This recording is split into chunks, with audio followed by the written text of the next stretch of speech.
I'm Christan Griego. It's now November. It's been a little while since we did an interview, and Joe just happened to be in the neighborhood and decided to drop by.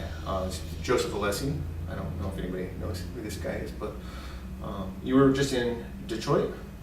I was at the University of Michigan for residency with the New York Philharmonic, and then some work with U of M trombone studio and Professor Jackson, and some nice master class.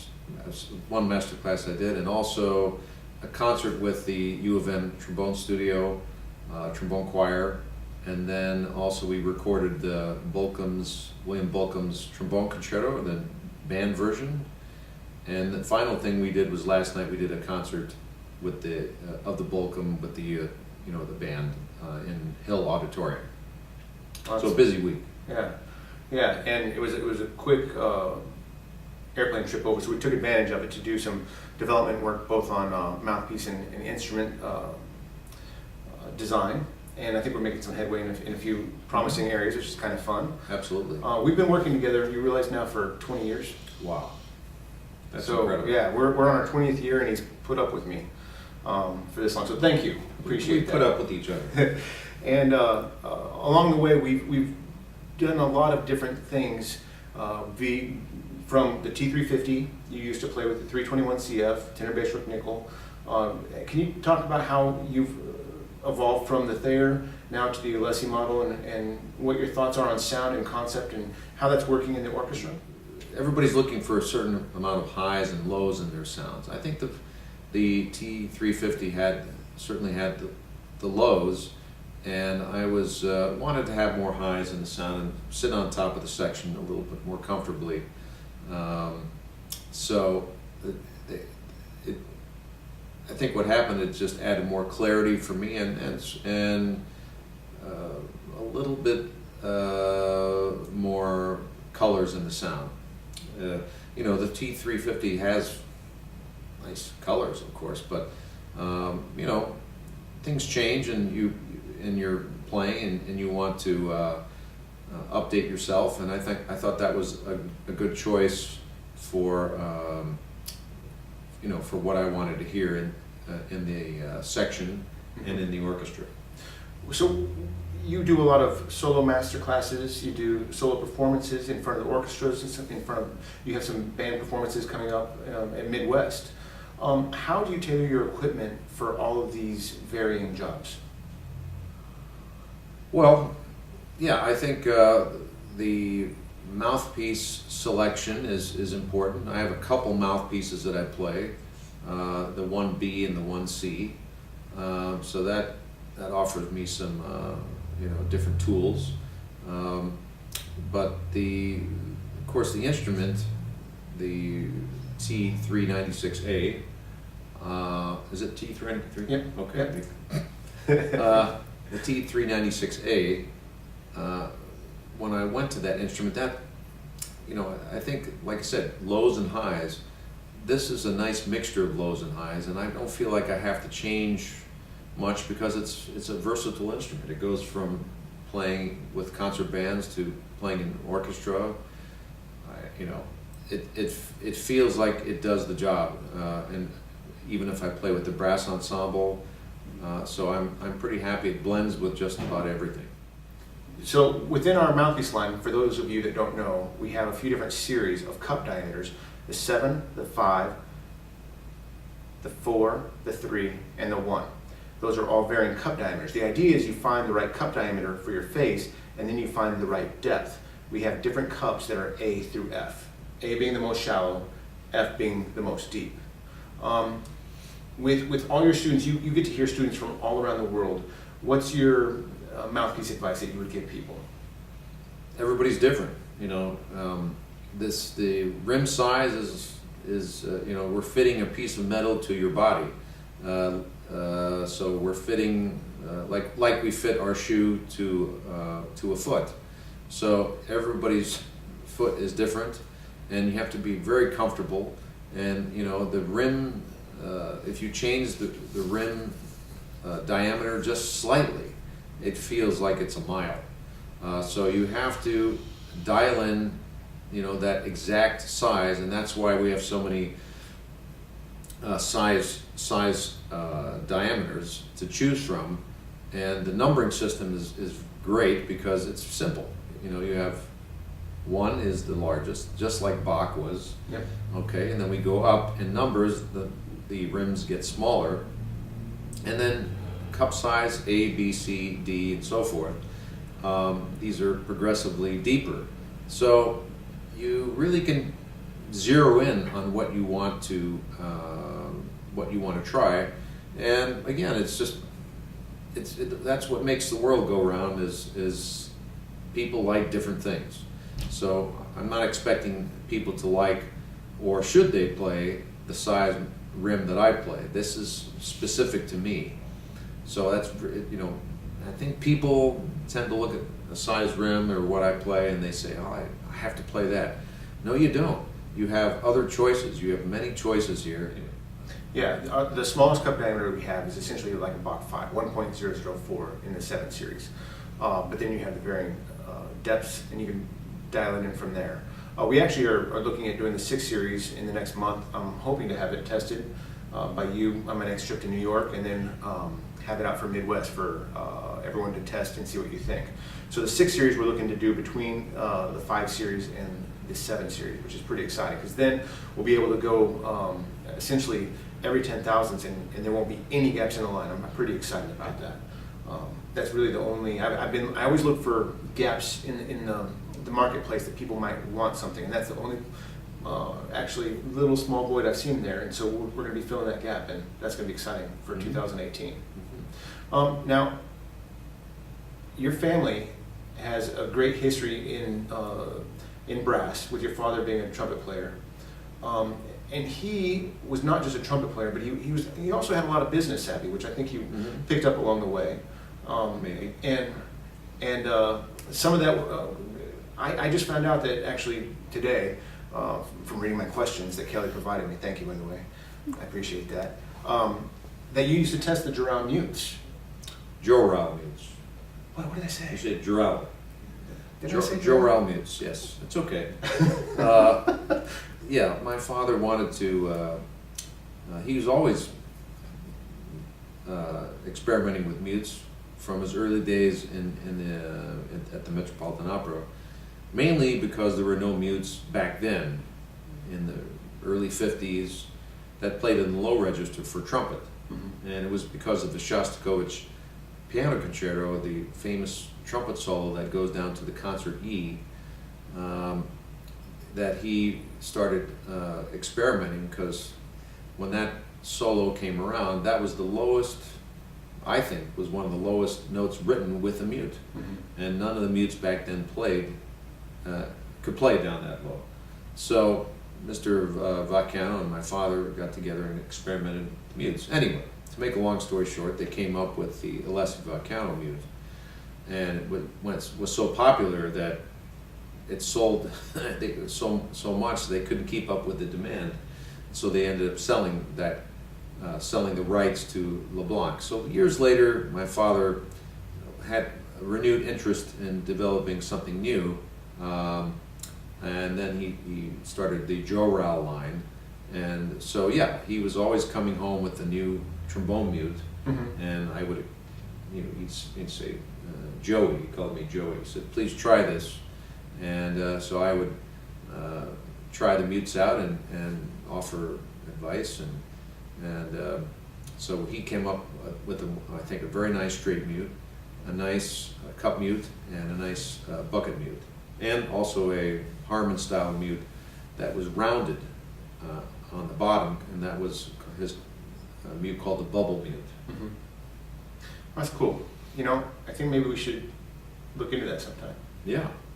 Absolutely. Maybe we should do a mute. I would be very interested. It'd be fun, because I mean, we've been machining stuff. We've been doing mouthpieces for a while. We could do something, like a straight mute. We should play around with that. Well, yeah, one of the things that you have in your shop is, one of the things that I like with our collaboration with the mouthpieces is that customers can get mouthpieces from 24 to 48 hours, minimum turnaround time, because you have all the advanced machinery, all the advanced machinery. So I think that's huge, because customers, when at least, you know, I know many customers who either lose a mouthpiece or damage one, or their needs change and they need something fast, because they have to, you know, there many brass players are constantly playing concerts and rehearsals, and they need to have the pieces immediately. So I think that's wonderful that you can provide that to your customers. Like when somebody had a black mouthpiece pouch and couldn't find their mouthpieces, say? Yeah, I wonder who that could be. Yeah. Or there's another time, actually, this wasn't a joke, but we had a customer, I believe it was in Australia, that needed a mouthpiece for an upcoming thing, and something happened. Like for me, I'm always getting out of the car and it falls on the asphalt and my rim's shot. But we were able to get a mouthpiece shipped and express it that night, and it got to Australia literally like I don't know what the timeline was, in time for his performance. So, and I owe that not just the manufacturing and the inventory we stock, but to my wife Beth and Allie. They're great about fulfilling orders, and she takes great pride in that. And so I'm not the most, I'm really organized in manufacturing, but when it comes to like the day-to-day things, Beth and Allie, they're rock stars. So I owe a lot to them in that department. We've tested a lot of equipment over the years. Do you have any advice for young players when they're changing instruments, how to test the instruments so that they know that they've made the right decisions? Because in my own opinion, I think that the belief structure is strong in whatever you're going to play. So if you're going to buy this mouthpiece, you have to believe in it, that it's going to work. So that but a lot of times, if people don't have the strong enough belief structure, they can make bad decisions and buy wrong. They'll buy brands as opposed to buying the right equipment. Do you have any opinions on that? Well, students, if they're looking for any equipment, they really need to go to a trade show. They need to go to an ITF or Eastern Trombone Workshop. American Trombone Workshop. American Trombone Workshop. And, you know, visit all the vendors that you can, and you know, bring somebody with you so that you can have a spare set of ears listening, and get feedback maybe from not only one person but several, and so that you know, try to find some kind of quiet place to do it if that's possible, maybe in a hallway or whatever. But you need feedback, and you know, you need. There's the feel. The feel has to be right. The feel and the evenness. So consistency, evenness, and feel have to be correct. If you don't have either one of those or all of those, then there's no point in listening and I think at all to that either that horn or that mouthpiece. So if the feel is correct, then you can start, you know, testing it with somebody else. And get that feedback and what you're hearing. So is what you're hearing is what they're hearing, and once there's an agreement there, then you have a great purchase to make. I had an interesting question that came across my desk, and when you go to a different country, and the styles of trombone playing are vastly different, from France to Italy to Japan to China, Taiwan, all around the world. You hear all these varied sounds and styles. Does that influence you at all, or do you change your sound at all from these influences? Well, no. I'm not going to change my sound. Okay. You know, I might change my sound or think about, I might admire somebody's sound, and that would inspire me to do something different. But, you know, there's only a very few people that in the business that you know, I can name, that inspire me to be like them, that are still working. And I won't name any names, but no, the answer to your question though is the styles and of different countries, we're all becoming more one now. It's getting less of differences between countries. Okay, yes, I'm not going to even name the countries that I'm talking about, but you know, in Europe, there's many players that sound like they sound here. Mm-hmm. You know, I think the technique is getting better. The technique is getting better, and that makes us sound more similar. So I think the technique of other countries maybe were a little bit, wasn't quite sophisticated like it was maybe here or somewhere else.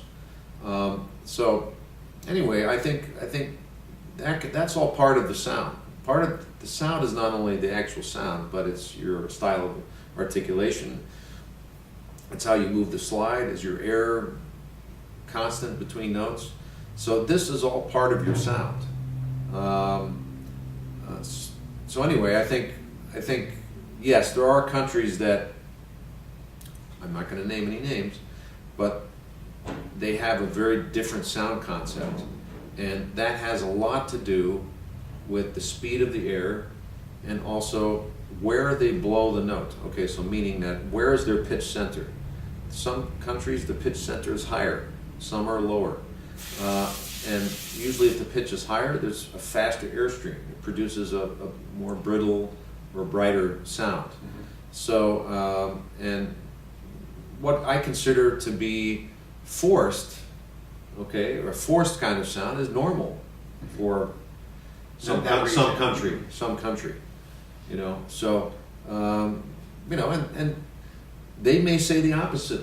You know, they may hear somebody like me or whoever and say, "Wow, that sound is too dark for me," or whatever. You know, so it's all what you were brought up with, okay? And the teachers of you know, the teachers are older now, let's say in country A, and they're some are not as influential anymore as they used to be.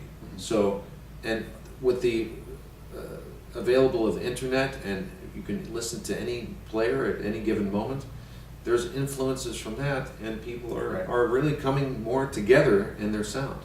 I think that's a great answer. That's exactly what I was, and I appreciate that your approach is so strong with your brand and your sound. A couple times a year, you'll check in when you'll say, "Hey, Christan, I want you to listen to this recording. Tell me, you know." We analyze sound, and that's the joy of my job, of getting to hear these things and work on these instruments and mouthpieces. So I really appreciate your time dropping by today. Sure, it's always great to. And your office and your Yeah.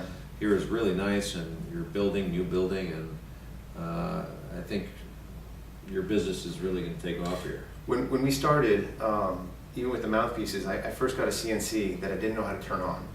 I remember that. And I was renting a corner about this size in a wood shop that I would cover my CNC with a tarp every time when we left. And Joe was super patient with me as we worked through the process of learning to make a mouthpiece, learning to make what he wanted, the feel, and the volumes and everything. And we've come a long ways. And we've got a new shop now. We purchased last year about this time. And it's been a lot of fun. We'll do a live tour sometime around here. And we've invested heavily in CNC equipment because we want to make better and better equipment. And we're striving towards that. And so I look forward to the next 20 years, Joe. Yeah, appreciate it. Thanks.